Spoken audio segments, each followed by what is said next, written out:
Our next guest speaker tonight is somebody I know many of you know.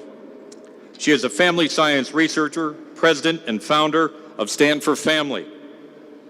As a marriage advocate with family members who identify as gay or lesbian, she exemplifies the reality of Utah that we can be for marriage without being against anyone. Ladies and gentlemen, Nicole Kay Brinkerhoff. Nicole?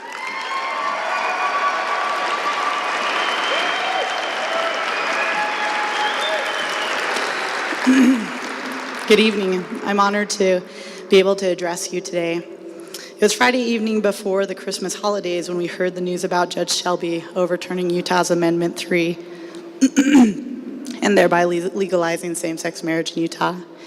It was the eve that many of us had finished the last day at work and anticipated a long holiday break with friends, and in the midst of much anticipated joy came a legal verdict that brought confusion and a deep sense of loss, even mourning. I was sad because my deeply held beliefs about family, grounded in compassion and love, were once again labeled as nothing more than irrational bigotry. Sad because I felt helpless that with one swift ruling, a single man could overturn much of my life's work in the voice of hundreds and thousands of people in Utah saying that marriage between a man and a woman is unique and deserves protection. Sad because I feel our nation's determination for equality at all costs will bring equal poverty for all, especially the next generation. Sad for the unwillingness of the media to acknowledge the future effects of such a ruling on children, religious liberty, rights of conscience for all of society.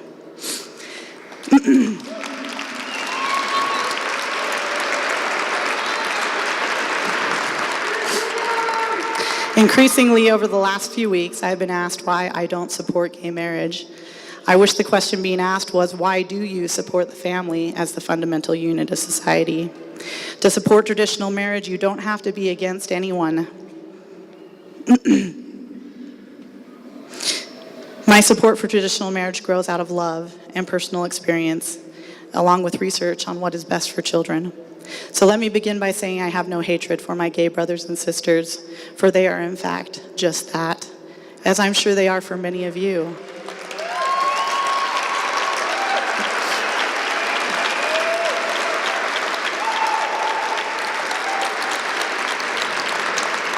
In my very own personal life, they include my best friends, my uncle, my brother, my mother. These people, my family, I love more than words can describe. I do not see or treat them differently than myself. I have lived with them, been raised by them. I have seen their sadness and struggles. I have felt their deep hunger for love, validation, and a world free from fear of who they are. They deserve love and compassion. We truly do need to understand their experiences better and love them more.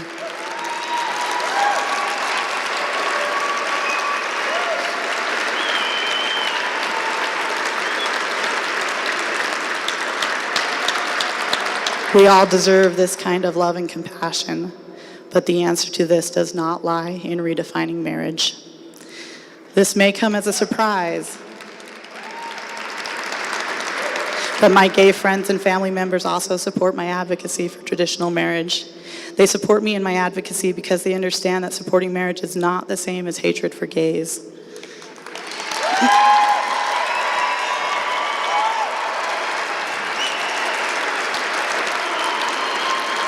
They support marriage. They support marriage because they too each have a mother and a father that played a crucial role in their emotional development, whether positive or negative. And they are all too aware that much of the emotional turmoil in their own lives and in the world can be traced back to the disruptions in their own relationships with their parents, including divorce, abuse, neglect, rejection, and parental abandonment.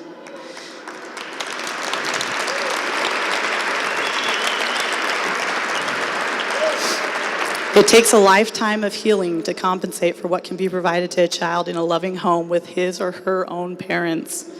So we seek after this goal.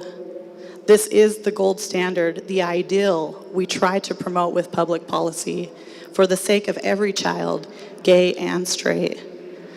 I also want to emphasize that I believe many people can be good parents, including gays. I believe 2 lesbian women can be wonderful mothers, but they cannot be a father.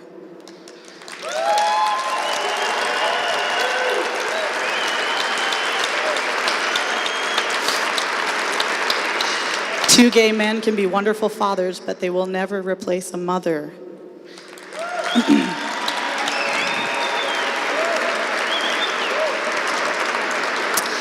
In similar fashion, adoptive parents, foster care, family, and all sorts of arrangements and social programs can do important work of parenting in the absence or inability of a mother or father. These arrangements are often a response to personal or family tragedy and try as much as possible to mirror a traditional home for a child, including a loving mother and father. But to codify these arrangements in law as equal to a child's biological parents, to inherently deny a child of the right to a mother and father by redefining marriage and thereby parenthood and biological paternity is to ignore everything we know about child development and to unravel the very foundation of human existence.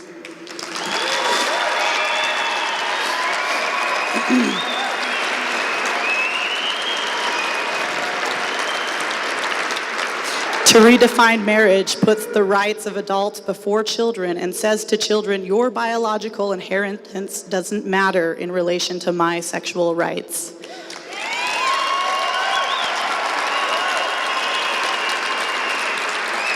Redefining marriage says, I will use my sexuality as I please, and we as a society hope you and the next generation will make the best of whatever situation you inherit afterwards.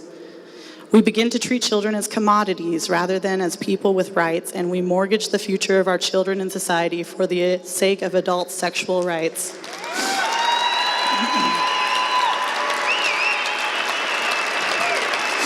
No arrangement, no matter how well-intentioned, can replace the biological bond that a loving parent and child share. Now, I understand that this ideal cannot always be achieved, but we must reach for it. We can have compassion for the reality of our circumstances without destroying the ideal. We need not be threatened by it. In fact, it is compassion for the reality of the breakdown of the family that compels us to reach for something better and more for children.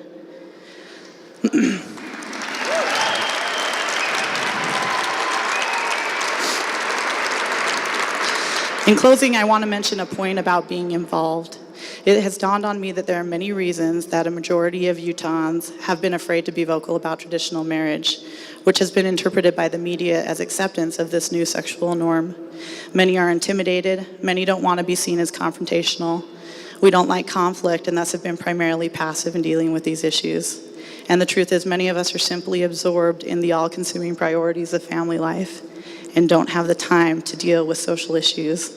But while we've been consumed in our own households, we have neglected our civic duty.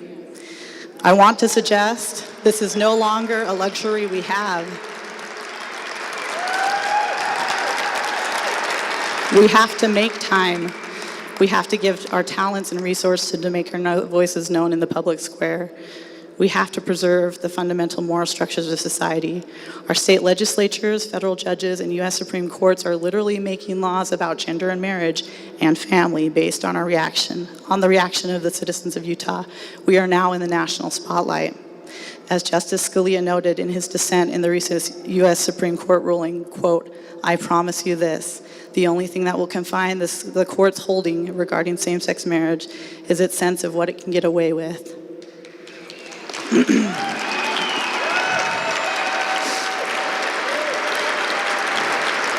Already with our passivity, we have surrendered many of our freedoms. Without our involvement, there will be very immediate interruptions to what happens in the walls of our homes as the machinery of the state and federal government steps into the most intimate details of family life to define parenting, public education, and social programs to engineer our new reality to fit the new sexual norm. There will be denial of religious conscience, personal liberty, and other first freedoms. The time for the silent majority to be silent is long over.